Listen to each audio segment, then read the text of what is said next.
Let's start from the big toe, first one. Alustame siis esimesest suurest varvast. Bigger that toe is, more developed consciousness that individual has. Mida suurem on suur varvas, Yes, right. seda rohkem At least one feature. oled sa teadvel ja nagu arukas. And again, talking about the compatibility. Ja nüüd, kui rääkides ka sobivusest oma kaaslasega, I already talked about this subject today. ma juba seda mainisin A little seda bit, of enne course. natukene. I said that the relationships is the biggest problem in the world. Ma ütlesin seda, et suhteprobleemid on kõige suuremad probleemid üldse maailmas. And the biggest problem inside relationships Ning kõige suurem probleem üldse suhetes is sex. on seks. But this is again another story. Aga see on juba teine lugu. But there is the second one. Aga siis on see teine. It's a difference between levels of consciousness, levels of development of consciousness of people. See teine näitab siis erinevust inimeste nagu tasemetes, arengutasemetes. According to Anu Kulia, it's a special science of compatibility. Et siis on üks teadus nimega anokuulia ning see on üks teadus, mis siis uurib sobilikust, inimeste sobilikust omavahel. If two individuals have different level of development of consciousness, there is no future in their relationships. Kui inimestel on erinev tase nagu arengu või teadveloleku tase, siis nende kahe inimese vahel ei ole tulevikku. Problem in sex you already know. I know it. Ja samas ka probleeme seksuaalsusest te juba ilmselt teate. Am I right? Tean, kas mul on õigus? At least Estonia is the single place in the world there is no such a problem at all. Vähemalt Eesti on ainus koht maailmas, kus neid probleeme ei ole. But I have many clients from Estonia and all of them complain me a lot about those relationships. The same situation, unfortunately. Mul on palju kliente Eestis ja enamik neist ikkagi kurdab just nende probleemide üle, need samad situatsioonid. And how to determine this difference between levels of consciousness? Kuidas siis aru saada erineva teadlikkuse taseme kohta? It's very simple. Just compare your big toes. See on väga lihtne lihtsalt võrrelda oma suuri varbaid. The simplest method. After noses. See on kõige lihtsam meetod pärast nina. After second toe as well. Või teist varvast. More methods, less chances, right? More methods we will use, less chances. Kui on rohkem erinevaid neid meetodeid, võrdlusmeetodeid, siis on ka vähem võimalusi eksimiseks. And big toe shows us not only the development of consciousness, but how wide are views of that individuals. So suure varba suurus ei näita siis mitte ainult sinu teadlikkuse taset, vaid ka kui palju sa nagu saad aru maailmast, kui palju sa näed. What is the possibility to find a common language with that individual? Et mis on siis võimalused, et leida samasugune keel nii-öelda selle inimesega?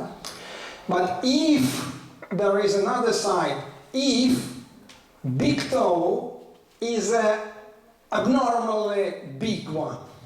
Aga siin on ka teine pool, et kui see suur varvas on nagu ebanormaalselt suur. Much bigger than other toes. Palju suurem kui teised varvad. What does it mean? Mida see tähendab? It means that individual See tähendab seda, et see inimene like to speak a lot. Talle meeldib palju rääkida. It's number one. Number two, that individual is not realistic one. Ning teiseks see inimene ei ole realistlik. Just to have such big toe, it's very good for a poet or artist or writer or something like that. Suur varvas on hea, kui inimene on kas luuletaja või kunstnik või midagi sellist loomealadel. But if you hire, for instance, a new accountant, kus sul on vaja näiteks uut raamatupidajat, bookkeeper. jah, raamatupidaja. And that individual has very big toe. ning kui sellel inimesel on väga suur varvas, Say goodbye to your bookkeeping. siis sa võid hüvasti öelda oma raamatupidamisele. Very simple. Väga lihtne. Sorry? Why? Why? Because that individual is not realistic. Sest see inimene ei ole realistlik.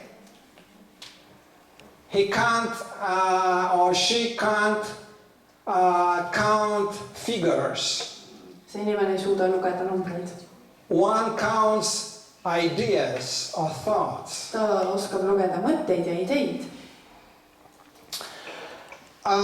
There is another side, another story. When the big toe is very small one, Sellel lool on ka teine pool, et kui see suur varvas on väga väike, it means that Akasha, the primordial element I was talking about, or okay, let's translate. et see tähendab seda, et see akasha või siis see ruumi element, Big toe represent this Akasha, this space. suur varvas esindab siis ruumi elementi. The matter of fact, all elements originated from Akasha, from space. We have 5. Kui nüüd päris aus olla, siis tegelikult kõik elemendid pärinevad ruumist ja meil on neid 5.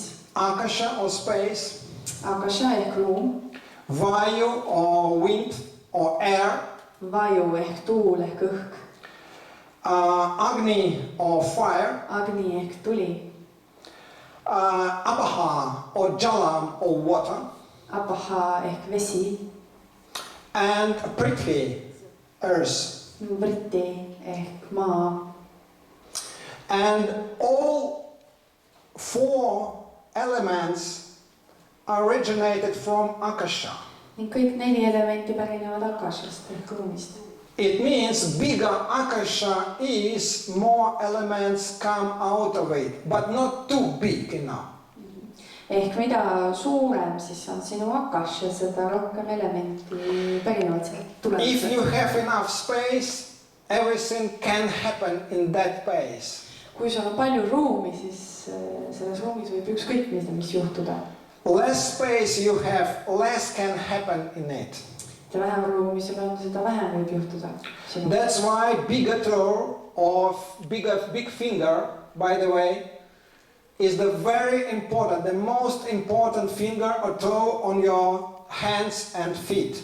Sellepärast ka sinu suur varvas või ka pöial on kõige olulisem sõrm ja varvas, mis sul on. There is special separate science on them. Ning nende jaoks neil on ka eraldi teadus olemas, just spetsiifiliselt pöial või suure varva jaoks.